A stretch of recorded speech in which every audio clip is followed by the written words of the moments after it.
Hello, good afternoon. Ladies and gentlemen, my name is Bonaventure from Texila American University, Zambia. I want to welcome you to this live webinar, which is a free webinar on a topic, entrepreneurs breaking down barriers to innovation. Breaking down barriers to innovation. I'll start first of all by introducing Texila American University, then I'll be welcoming the speaker even as he takes off the center stage to do a presentation on breaking down barriers to innovation. Education has been critically and also critical in bringing about change in the nation's socio-economic condition. Education, when done right, has long-lasting impact, resulting in people empowerment and positive change. So at Texila American University, we hope to contribute towards bring about change through proper education. When students choose Texila American University for their academic pursuits, they become part of a global university and take their first step towards being future ready. We have students for over 18 countries who have enrolled in our own campus or online programs of medicine, business administration, both undergraduate and master's level, public health, and more. Texila American University, Zambia is the place to study for academic excellence, student diversity, and also global exposure. We believe that what you do today will pave the way or the road for tomorrow. So at Texila American University, we understand how important it is to nurture and prepare one for a better tomorrow. Having established ourselves in the year 2010 in Guyana, it is now our goal to provide the youth of Zambia and Africa the right environment to unlock their potential. With the state of the art infrastructure based in Kablonga, we have a research-led academic curriculum and international faculty. So Texila's campus in Lusaka promises to deliver quality education in the field of medicine, healthcare, business administration, and many more others. We are registered under the Health Professions Council of Zambia, the Distance Education of Africa, and also we have a common understanding with the Zambia Medical Association, with the Zambia Chamber of Commerce and Industry, with the Zambia Institute of Human Research, and also with the Zambia Resident Doctors Association of Zambia. So these are basically, in a nutshell, the improvement and the progress that have been made so far from the year that Texila American University started its campus here in Zambia in the year 2017. Ladies and gentlemen, allow me now to introduce Dr. Cholwe, who is our main speaker for today. So Dr. Cholwe Mdenda, who is fondly known as Pastor Cholwe, is the founder and the president of the Gospel Invoice, which is one of the fastest growing network of churches, which is headquartered in Zambia. He currently presides over 35 churches and several university and college fellowships with a membership of 6,000 in Zambia and beyond. As a John Maxwell certified coach, a teacher and a speaker, he can offer workshops, seminars, keynote speaking and coaching, aiding personal and professional growth through study and practical application of John's proven leadership methods. Working together, Dr. Cholwe will move you or your team or even your organization in the desired direction to reach your goals. He holds a PhD and also an MBA from Heriot-Watt University. He holds also a BBA and a theological qualifications and several others in diplomatic practice, protocol and public relations, arbitration, digital marketing, leadership, and many more. Dr. Cholwe has worked in the media, he has worked in the bank, he has worked in the insurance, the quasi-public and the pension industries. He is a public prosecutor and a member of the Chartered Institute of Arbitrators. He currently provides consultants and training services in many other platforms to various organizations in Zambia and beyond under success practitioners. Dr. Chorwe is a host of the renowned Night of Destiny conferences and is host of Moments of Destiny, which airs on many radio and TV stations. He is also an author of 5 books ranked bestseller in the nation of Zambia. Through these and many other platforms, he has fast grown to be one of the most influential leaders in Zambia and beyond, who blends his professional and clergy work with amazing skill. This man is driven by a strong passion to help people and organizations fulfill their mission by turning their goals, their visions, and ideas into reality. His core philosophy and maxim is converting ideas into reality. This is what he will help you to do with your vision and goals. Ladies and gentlemen, may I take this opportunity to welcome Dr. Chorwe for the presentation. Well, thank you. Thank you so much, Bonaventure. Thank you. I think I prefer to get on video so that I'm able to see, I may not be able to see everybody that is present, but a good afternoon to everybody that is present in this particular session. And I really want to say a very big thank you to the management of American Texila University for the opportunity to share some insights with as many of you as possible. And I think what is really key is that the preliminaries have been done. I'm mindful that this is very pinpointed in terms of timing. And so I'm gonna go straight into my session, and I will have to ask your indulgence because I'm gonna use my PowerPoint slide to run us a little bit faster so that we get just as pinpointed as possible. And I'm really so grateful once more. I'm a soft business skills expert, so really I enjoy seeing people. I hope one day on our next webinar we'll be able to see each other, but you are so welcome again, and thank you for taking your precious time to be part of this session. Let me get my slide on so that we can just get running. And I've already been introduced, so I'm gonna skip the component of my introductions so that we can just run as fast as possible. And I'm sure you can see me, and I just wanna be very sure if you can confirm via chat, just let me know if you are able to see my screen clearly, because I'll be doing most of my work from this particular screen. So if you can confirm via chat, if you are able to see me, I'll really be very grateful. I'll really be very grateful. That was just a way for me to also find a way to greet you. So good to see Masambo. Thank you for responding. Calvin, thank you so much for responding. And thank you everybody else, Wendy and everybody else. Very clear, Emmanuel. Thank you. Thank you so very much. With that done, our topic focuses around breaking barriers to innovation, and there's a tilt to entrepreneurs being the overall umbrella and breaking down innovation. Breaking down barriers to innovation. I want to start by highlighting something here. The basic starting point is for us to be very clear that we are dealing with entrepreneurship, and that in particular brings me to something I heard some time back. When you look at the general definitions of entrepreneurship, I remember one gentleman, I think he should be a South African, who attempted to distinguish entrepreneurship from being self-employed.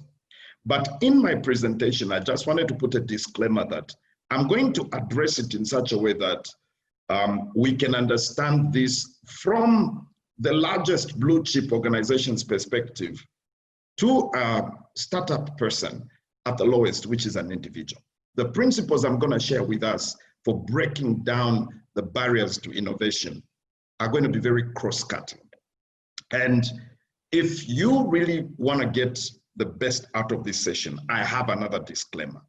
I'm grateful that I'm being hosted by a university platform, but I also want you to be alert to the fact that this is not going to be more of a lecture type of approach.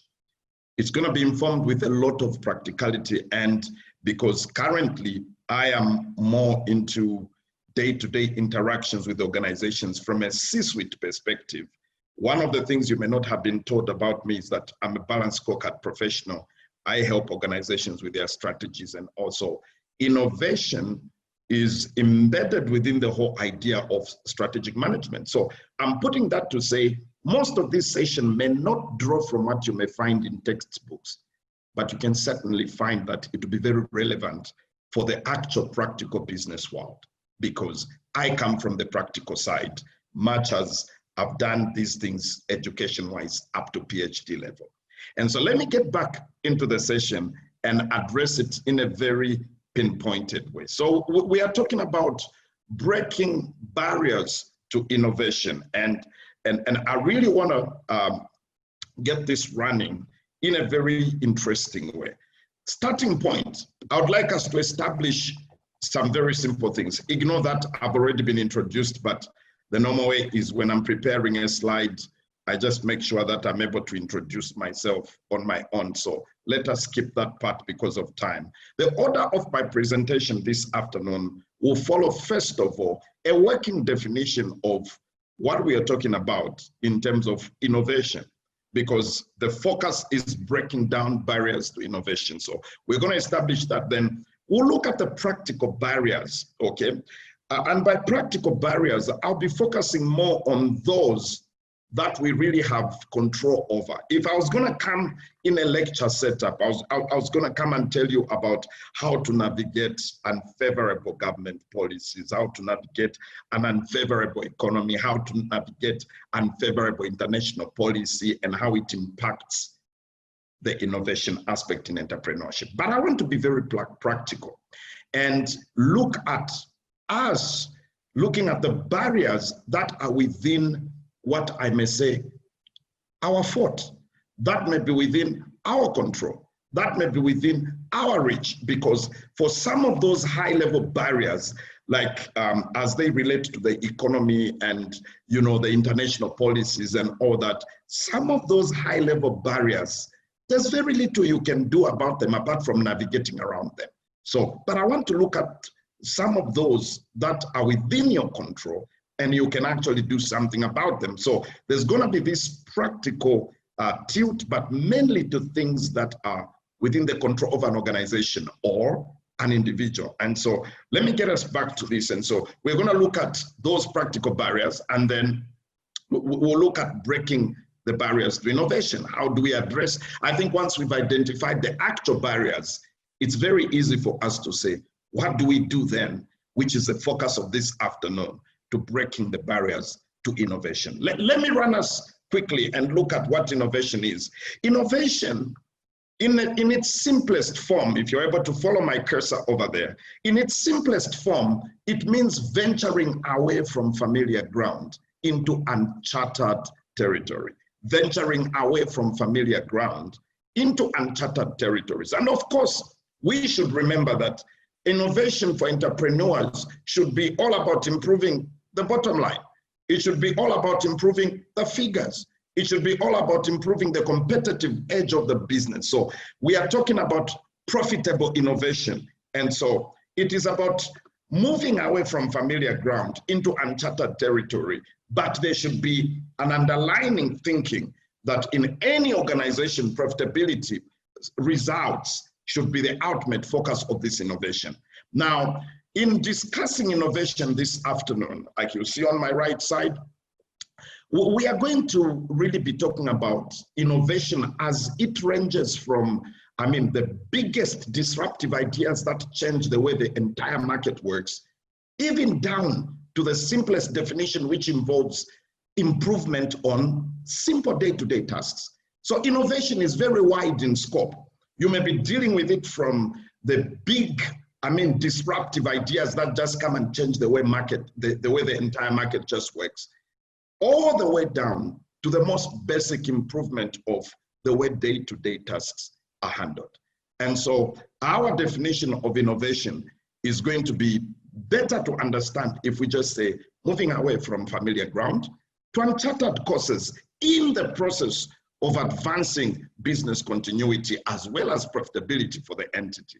Now, let's look at common practical barriers to innovation. You know, as I'm looking at that slide, I really just love the picture of, you know, what could be beyond that horizon? What could be on the other side of the sun? But why don't people take this journey that I'm painting for you here with that walkway? You understand? That's where the innovation, you know, is supposed to take us. What could be beyond the sunrise on the other side for your business? What could be on the other side for your startup business, or for your blue chip organization, or for your SME? What could be on the other side? What are the common practical barriers? I repeat, the focus is practical barriers. That means we are looking at those that are within the reach of your day-to-day running of an organization, your day-to-day running of the business. I've identified 6 that I'd like to share with us quickly. It is what I call the costing and not movement thinking. Costing and not movement thinking. What do I mean? To cost is to leave a car in neutral and stop driving it because it can still move in neutral. You know, when you're driving a car, especially a manual car, there's going to be a lot of these interventions, changing gears, up, down, etc. But when organizations begin to score some success in an area, most of them stop being movements. They get into costing mode. In other words, the level of effort they applied at startup, it just suddenly disappears. They get into this level where they easily get satisfied. Satisfaction with today's performance has caused many, especially individuals and SMEs. This may not be the case probably with large corporates, but individual businesses and SMEs, you find that they quickly stop innovating because of the tendency to cost, the tendency to easily get satisfied.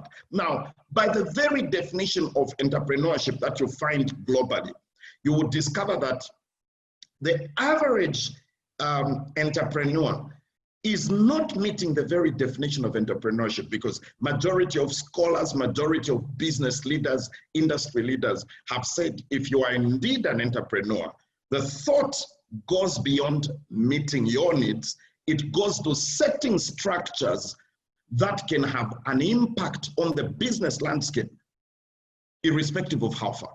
So it goes beyond your immediate earnings.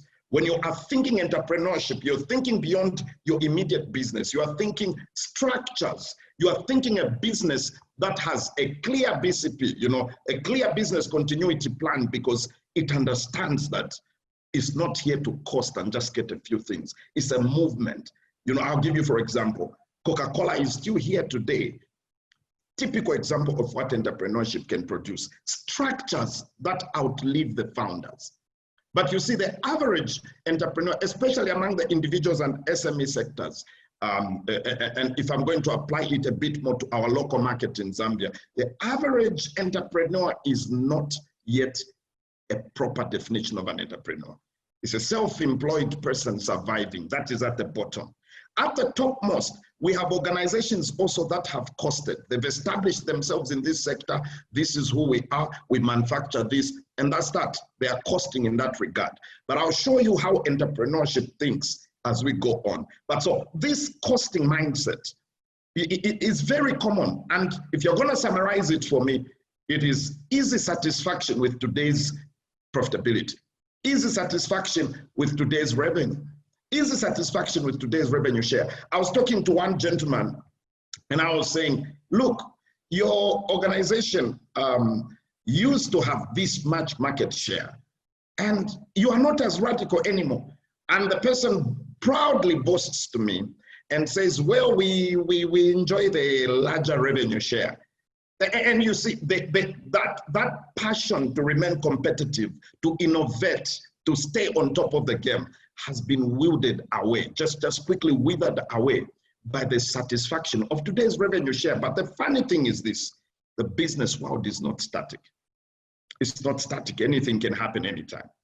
Let me take it a step further and look at the reason number 2, why many organizations have these barriers to innovation, okay? So most entrepreneurs, like I said on this costing thing, they don't think multi-generational structures.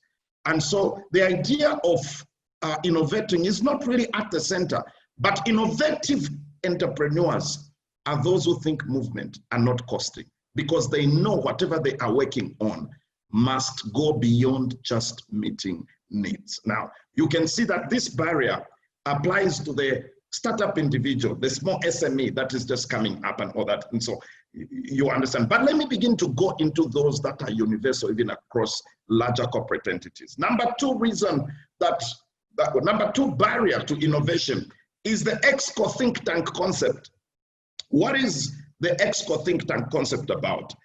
The idea of organizations making EXCO the think tank and the rest of them machines just to implement.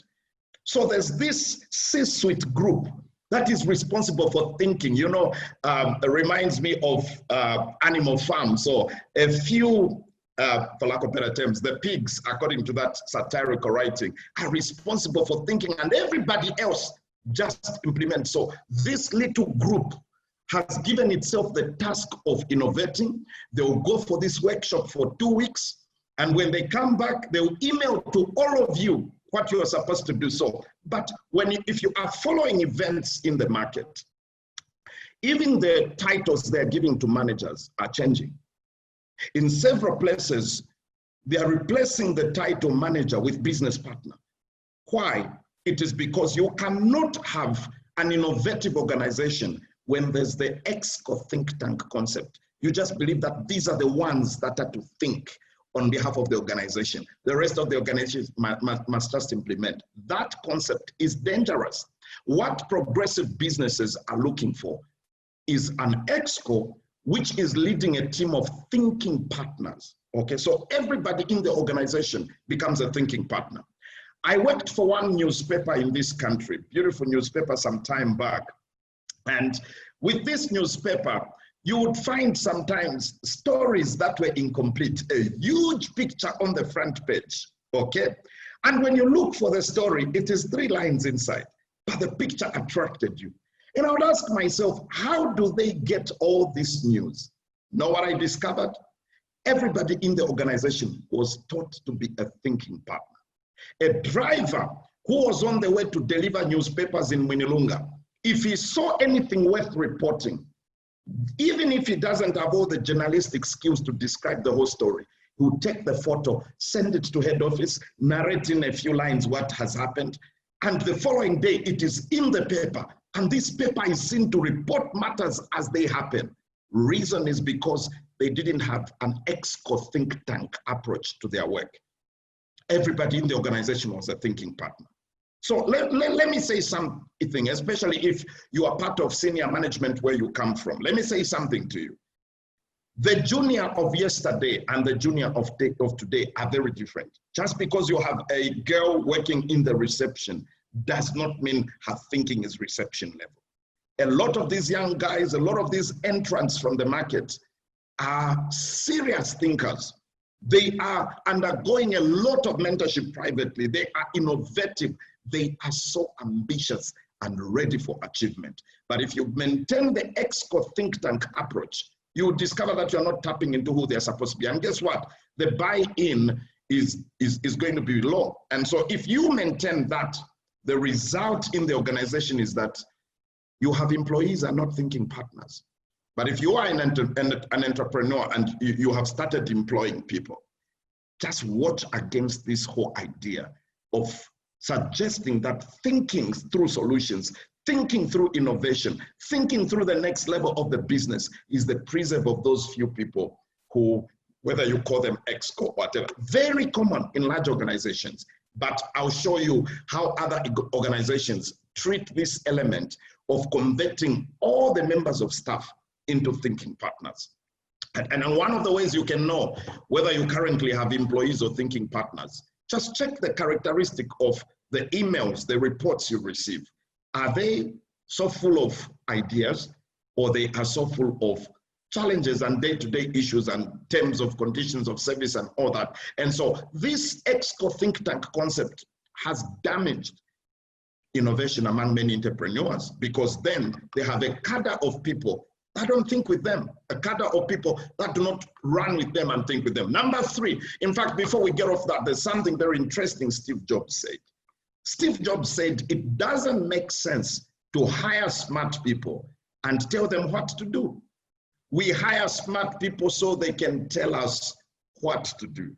This is what I'm talking about. So it doesn't make sense that this management of this company spent so much money to hire all these brilliant people, only to leave thinking to a few people in the organization to tell everybody else what to do.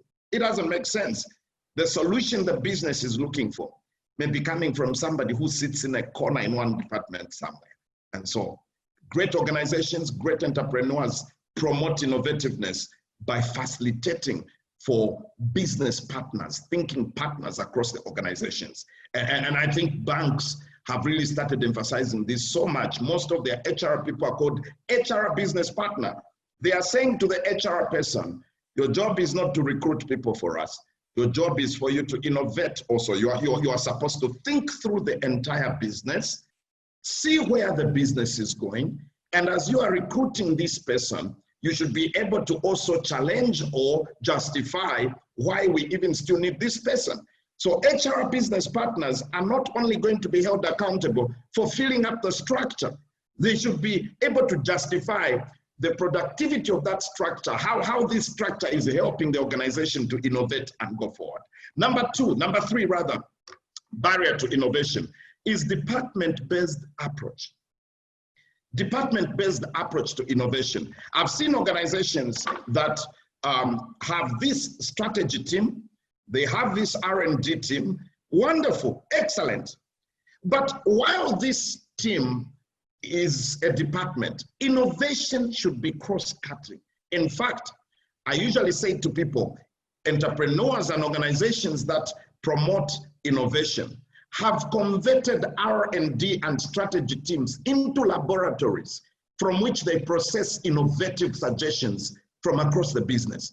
And so they are not now the only thinkers, the only ones with the ability to project what is coming on the market, to forecast what is coming on the market. No, but they are merely lab technicians, for lack of better terms, who process the different ideas coming from across the organization. But when an organization just quickly says, thinking is for these ones, you discover that it doesn't become innovative, because you cannot innovate using a small department. It has to be a culture across the organization.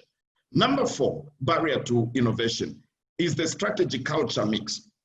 There are several organizations that actually do not have a component of innovation in their strategy. Funny enough, okay, I do a bit of strategy auditing, and I'll tell you, funny enough, there are organizations who develop all these strategies, check the financial perspective, excellent, check the customer perspective, wonderful, but when you look at L&D, the learning and development side, very poor. It's like expecting to score more results without innovating. It's like coming up with a plan on how the organization will move forward, yet the approach to business is not being innovative. This is what happens sometimes when, this aspect of strategy is left just to a few organizations, you understand? I mean, a department within the organization. That's exactly what happens. Let me take you a step further, because I can tell we are already beginning to run out of some time. Let me show you now the rest of what happens. So they will develop this strategy, but very poor component of innovation in the strategy. Now, where the element of innovativeness is suggested in strategy and in strategic plans, you will find that there's an incongruence with the culture. One of the most impolite things I said, it was an accident, and I don't think it's one I'll repeat anywhere else. I was doing some work with one of our corporate clients, and they told me the ambitious plan they had. And because I had been doing work with their organization from a soft business skills perspective, have you ever said something involuntarily and it just slips off, and by the time you're trying to put it back, there's no way to take it back to your tongue, because You have already said it. They told me how they wanted to grow the business by a certain margin. And without guarding my mouth, I just said to this business development person, I said, but which people are you going to use to score this kind of results? Hello. I was saying to him, you have this drive for innovation, but the culture among your people is not a culture of innovation. And let me say something here. If you don't, culture may sound like, come on, how does that? It's a very serious issue because you can come up with brilliant ideas, you can come with a drive and say, I want an innovative approach. I want an innovative approach in my business. I want an innovative approach in my strategy, in the way my business runs, in the way my entire team runs. But it has been proven that strategy is always at the mercy of culture. Ladies and gentlemen, one of the best statements uttered by the Ford president and also uttered by the renowned Peter F. Drucker is that organizational culture, it's strategy for breakfast, lunch, and dinner. Organizational culture, it's strategy for breakfast, lunch, and dinner. In other words, where culture and strategy collide, strategy will be chewed away very easily. I used to work one time in a particular entity and then worked in another entity. And very interesting how the impact of culture on strategy was very clear. I'll give you an example. If you don't have a growth culture, it's not easy to innovate. If the culture across the organization, I asked somebody, I said, you know what? Entrepreneurship is about legacy writing beyond just making money. How are you gonna write legacy using people who are coming for work for food? You see what I'm talking about? If the organization does not have a culture of results, a passion to lead structures that will last the test of time, if they do not have structures that go beyond what is in it for me, you cannot build an innovative entrepreneurial system using people who approach work with what is in it for me. I think there has to come a place where they have got to be passionate to innovate, passionate to produce results. And so where there's a clash between culture and strategy, strategy will bow, culture will carry the day. That's how come you find organizations that invest so much money to develop strategies, to develop all sorts of innovative ideas, but when they come to implementing them, they go back as though nothing happened. You just read, oh, there was strat plan 2020 to 2025. There was strat plan 2015 to 2020. You can't really tell what the last one did because people are attending to innovative ideas, not knowing that the actual process of innovation and even the actual innovations are at the mercy of culture. And we ignore culture, but culture has such a strong impact, very, very strong impact, you know, on the performance of most of these organizations in the sense of innovation. Let me take it a step further. What is the fourth perspective that impacts? Is it number 5, barrier to innovation among entrepreneurs and of course large organizations? Is a very weak mental horsepower. And I'm glad that I'm discussing this in a time like this. Ladies and gentlemen, semantical motivation is different from business realistic thinking. And I've been advocating for many organizations to have a blend of both. Not just a scenario where you have semantical motivation. Semantical motivation tells your members of staff, you can't fail. You can't fail. And one time Bill Gates said something very interesting. He said, success is such a lousy teacher, because it makes smart people think they can't fail.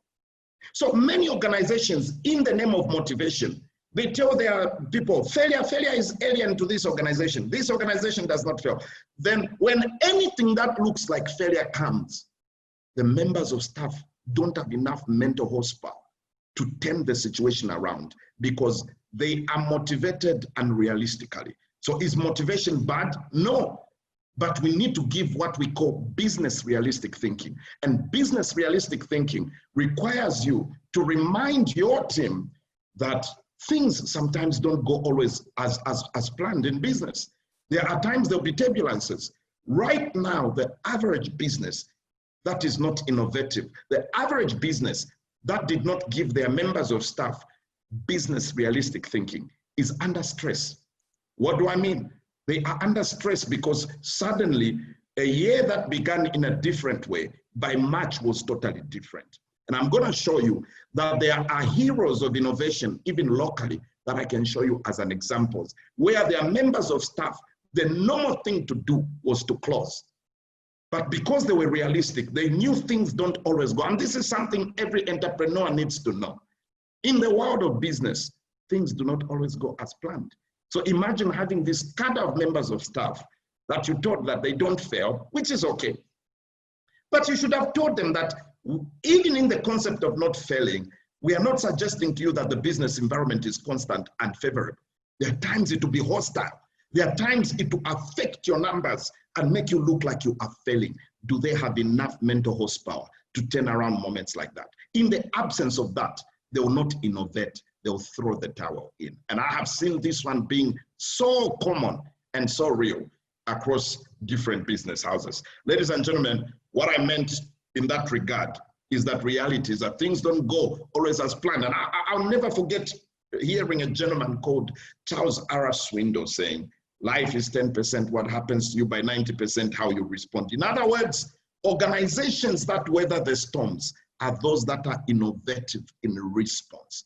What you need to teach your members of staff is not the unrealistic position that business will run as usual. You will not get innovation when problems come. If you make them believe this, you will not get the innovation. But if you taught them, if you help them with realistic thinking, that the business environment does change, and sometimes, and most of the times, and more often than not, the changes have no notice. The changes have no notice. So what happens then? What do you do then in such scenarios? I want to give you a very good local example of an organization that is a good, proud story of how an innovator handled challenging times. These times, the average business would have shut. COVID-19 struck in. Zambian breweries, like you know, are known more for beer production. But you know what? Bars were all closed in the wake of COVID-19. Hotels and restaurants were closed. No weddings and kitchen parties were allowed. Ladies and gentlemen, that means the entire distribution channel shut down. The entire distribution channel for Zambian breweries shut down completely. It shut down. The normal thing to do was to say, let's close. The bars are closed, restaurants closed, hotels closed, you know, there are no parties taking place for people to buy our beer and all that. The normal thing for Zambian breweries to do was to close. But you know what? The mental horsepower of their team was different. They said, what do we do then? We saw Zambian breweries come into a field that we never imagined we can see. A company known for beverages come into. Zambian breweries produced a hand sanitizer, alcohol-based hand sanitizer, and properly branded ZB. Ladies and gentlemen, innovation may be the difference as to whether you close shop or continue business. It shouldn't be taken lightly. Innovation must be at the center of thinking of your organization, no matter how small, no matter how big, because here is a very good example. Who knew we would have a day when bars are not allowed to open? And they were all shut. 3 months plus, 5 months plus, bars not allowed. Is Zambian breweries totally out of business? No, they're making hand sanitizer. That's what happens when the mental horsepower of your team is tilted more towards responses and responding correctly to the changes in the business environment.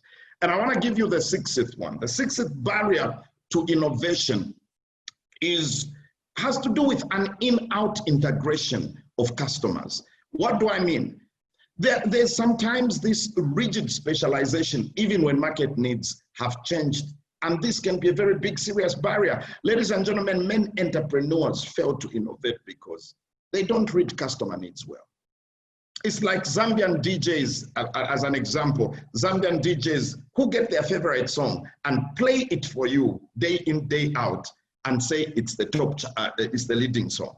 it is not a leading song. And a lot of entrepreneurs fall into this trap where I'm a very good shoemaker and you rigidly want to make shoes, even when you should be shifting to mobile phones, even when you should be shifting to what the market. Business is not so much about what you are good at.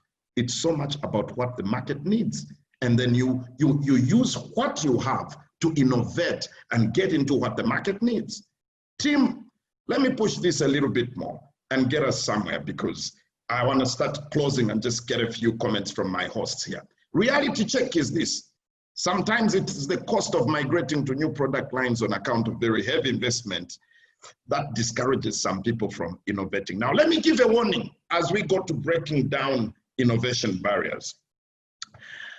As I begin to discuss how to break down barriers to innovation, and you'll be amazed that it will be the shortest, because having underscored the barriers, it makes it easy to know what we are addressing. Warning is this: you cannot break down the barriers to innovation unless you are willing to be very frank with yourself. Let me address this by sharing a little story with you. Look at that beautiful story of the Titanic. And some of you should remember that before this beautiful ship went to sail, somebody pompously said, not even God could sink this ship. And it's true, it didn't need God to sink it, because the post-incident report of the Titanic revealed that the captain saw the tip of the iceberg, 10% out of the water, and he navigated around this, not knowing that 90% of that iceberg was underwater. And that is the one he collided with. In many cases, sparking of this culture cannot take place unless we are willing to go beyond the 10% and go really introspect and go deep into our organization, analyze our businesses, and break down this iceberg underwater. The one that you may not obviously be frank with. For example, you may want to say, how is the culture really of our organization? You may want to say, do we have the appropriate mindset? You get an example and say, how has the current COVID-19 situation, for example, impacted on our staff? Did they look dejected? Did we look like we are a team fighting together? You may want to say, are we a realist organization in terms of business thinking, or we espouse this motivational approach that when it is tested against real business pressure, everybody just breaks down to pieces? It takes being honest with ourselves if we are going to deal with this particular approach. So what are my suggested points in breaking barriers to innovation? Number one, transition from a think tank EXCO to thinking partners across the business. There's need for that transition. We need to move from having an EXCO that is the only ones who think in the organization, in inverted commas, and they just tell everybody what to do.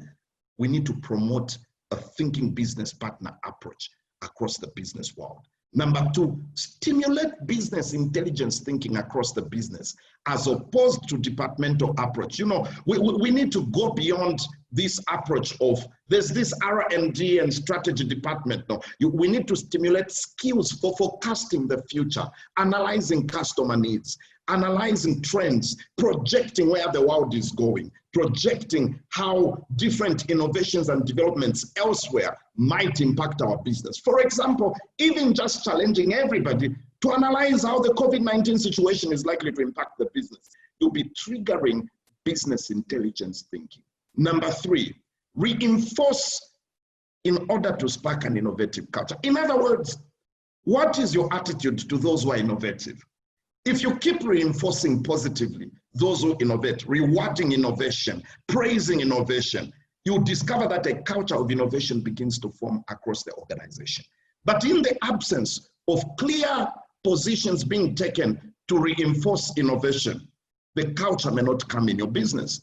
Number four, grow your team into versatile change management champions. In other words, alert your team to grow to a place where they develop superior response skills to the changes in the business environment.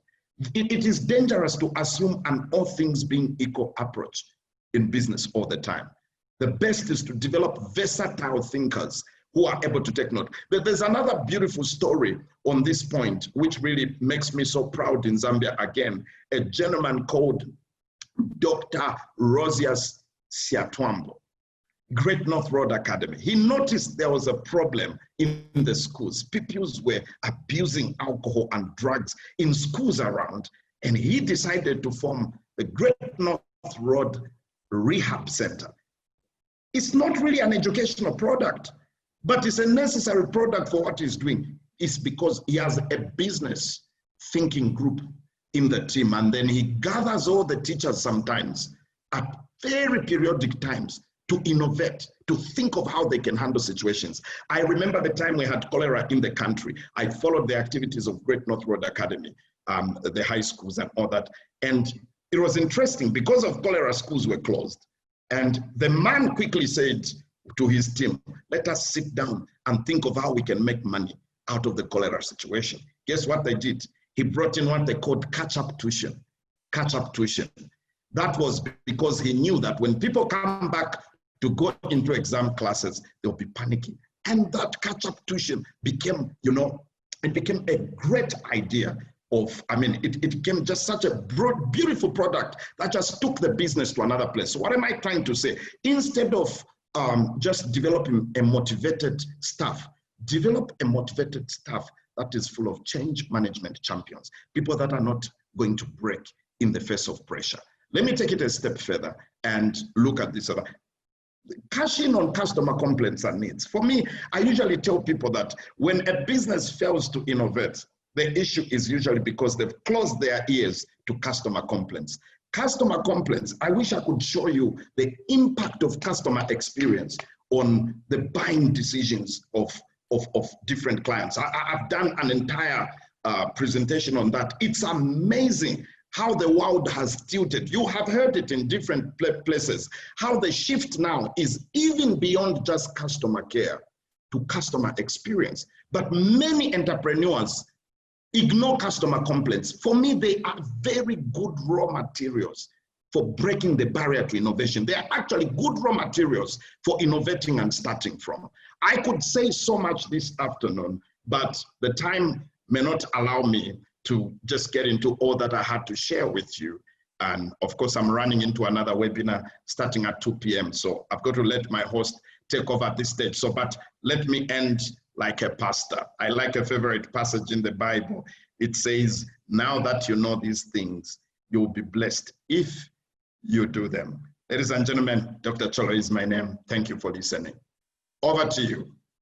Thank you so much, Dr. Cholo, for that wonderful presentation. We just want to see if we can take some few questions in the next few minutes.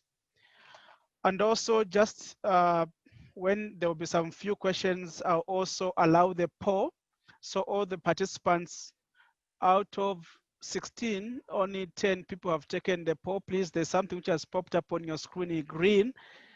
I'll urge all the participants to make a poll. Are there any questions? I'm just trying to check through our chat. Okay, from Emmanuel Musha. Are you going to share the recording of this session?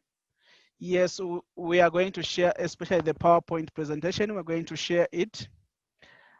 Okay, this one was already attended to. Then, well, thank you for that. We'll be waiting for the recording. Not a thank you. Okay, if there's anyone with a question from the participants, please raise up your hand, or you can unmute your microphone so that we can get the questions from you in the next few minutes. Any questions, Dr. Cholwe?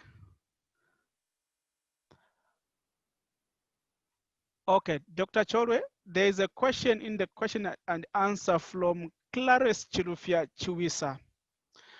I needed to hear the barrier of gender stereotypes. Are you able to answer that, Dr. Cholwe? Well, I just needed to see that question again. What was the question? I needed to know what? I needed to hear the barrier of gender stereotypes. To innovation. Yes, in terms okay, based all right. on gender. Yeah, thank you. Thank you so much. It is, I'll tell you something. the barriers are so many. We just had about an hour. But if you can see what I have highlighted, the idea is, can you develop a versatile thinking approach to how we can beat? I think the focus was how we can beat these barriers. It's true that gender, especially gender stereotyping, has a role. It's true. Not every organization has migrated away from thinking gender too much, you understand? And so you may find that there are people who are traditionalists, and this is your CEO, and you want to innovate. And as far as he's concerned, no woman should give him an idea. He was raised like that. He's a married man, he's like that. And here you are at work, brilliant young lady, probably you are not even married, and you are trying to innovate. It does have an impact. There are also women who have had bad experiences, for example, with men, and she's your CEO. And in her mind, she says, no man can tell me what to do. So these collisions can come. Also, there are certain product lines that, depending on the culture in a society, people may have thought a woman cannot drive this. But let me tell you something. That's why entrepreneurship is for people with a strong mental horsepower. The idea is not to run away from innovating, but to say, how can we apply versatile business thinking to find a way to still advance the innovative idea, especially if you can see that it stands a chance to be very profitable and to change the bottom line of your organization. The idea is, how can we just go about it in a different way? I don't think entrepreneurs are rigid with the method, but they are rigid with the goal. What I mean is, we need to make this money. This is a viable line, but this way society may not get it because I'm a man or I'm a woman. What if we put it this way? Okay, and so it's about versatile thinking on how to go about it. But yes, it's true that gender stereotyping is a real barrier in innovation. Absolutely true. And there are several, like I told you, I haven't even talked about the impact of the political environment and all these things, because I said I wanted to focus more on what impacts, something that is within our control on a normal day. And so that's what I wanted to talk about. Thank you so much, Dr. Chore, for that wonderful response. Now, Mr. Sakala Stanley, you have put your hand up. Please, I'll allow you to speak. Hello. Hello, yes, sir. Mr. Sakala, we are getting. Thank you. Yes, this is Mr. Sakala calling from Texila. Okay. Though I've joined the meeting when it was on the way. However, I'd like to ask if at all there's a program, a Liberty program, where we as participants may be granted that access to do masters in entrepreneur or linguistic science in the same university that we have just shown during our webinar. All right, thank you so much, Mr. Sakala. I think we are going to ask one of our colleagues who are enrollment advisors to get hold of you, who have your details, because we have our master's program where you can specialize in 6 different fields, and it will be wonderful that you can see how many fields are there and you see what you can get in. Okay. It may be, okay. Yeah. At the moment, we don't have scholarships, but we have promotions that we are running at the end of the day. Like for this September intake, we'll be closing our admissions in on Monday next week, which is the 31st of August 2020. So at the moment, we are running some promotions that for those who are coming, they'll be treated as early birds, and then there'll be some discounts ranging from 10 to 15%. And if you are also a member of Zambia Chamber of Commerce and Industry, there is a promotion which is going on because we have an understanding with them. You may also be coming from the Zambia Institute of Human Resource Management. You may be coming from Resident Doctors Association or even Zambia Medical Associations. These are some of the institutions that we have signed some agreements, and we have great promotions for those people, which may range from 10 to 30% discounts. So I'll let one of our colleagues to get hold of you so that we can discuss in detail. Even myself, I'm going to call you after this, then we can discuss in detail on the other sides. Thank you. Okay, Mr. Chilomba Calvin, the question, now this comes to the doctor. How can middle management ensure that the EXCO or executive management relate with the realistic culture of the institution to ensure strategy alignment to organizational culture? I ask this reckoning that middle management is the bridge between management and the lower band staff. Did you get that one, Dr. Cholwe? I'm looking at it right now. Just kindly read it through again. Okay, I'll read all the two questions that are there in our chat, then you can respond. How can middle management ensure that the EXCO or the executive management relate with the realistic culture of the institution to ensure strategy alignment to organizational culture? I ask this reckoning that middle management is the bridge between management and the lower band staff. This is coming from our brother Calvin Chilomba. Then Mr. Ngosa is saying, how can I make my team to get to tap into the vision of the organization? In a case, they still don't understand what the organization is all about. Okay. Well, let me quickly get into just the initial component being the aspect of how to ensure that EXCO becomes alive to the actual, becomes realistic and relates realistically to the culture in the organization, and in as far as it impacts strategy execution. For me, one of the things I have found out about most middle managements and lower managements is that middle management sometimes forgets, like you are saying, and I'm so grateful, and I must commend your perspective of what middle management is all about.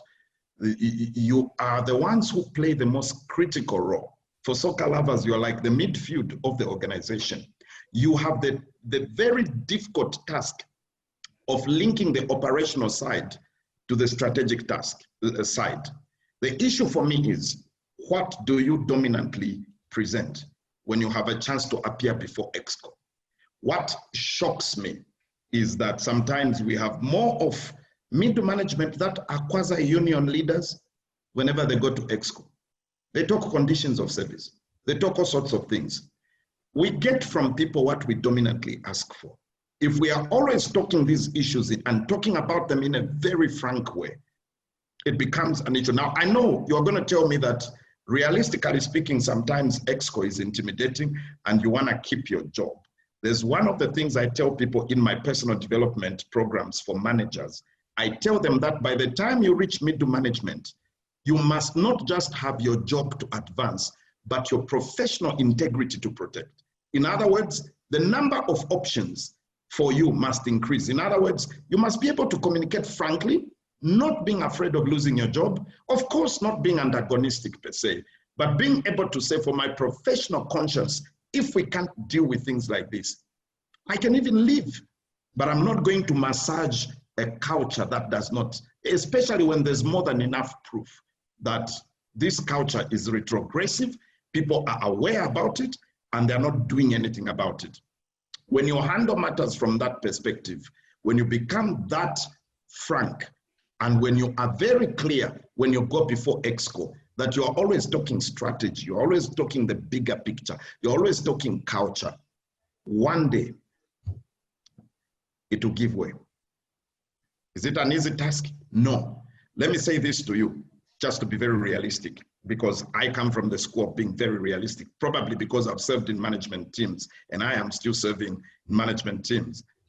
The issue is this: you may not bring all the needed change, but there must be a footprint that you made all the honest effort to get EXCO to see the right picture. And eventually they will. Let me tell you something very funny about EXCO. Sometimes also EXCO has the ego, the pomp to protect, the air of, you know, we are the ones to protect. And so don't insist on them agreeing with you on the spot, but register it, and register it frankly. In their private times of introspection, it will carry the day one day. Rome was not built in one day. What is important is make honest effort to address it. So question from Tresford Ngosa was, how can I make my team get to tap into the vision of the organization in a case that they don't understand what the organization is all about? For me, everything rises and falls on leadership. So how do you make the team understand? Very simple. There's a component in communication that I usually tell people that the issue is this: most leaders communicate, but they don't connect. Understanding is not a product of communication. It's a product of connecting.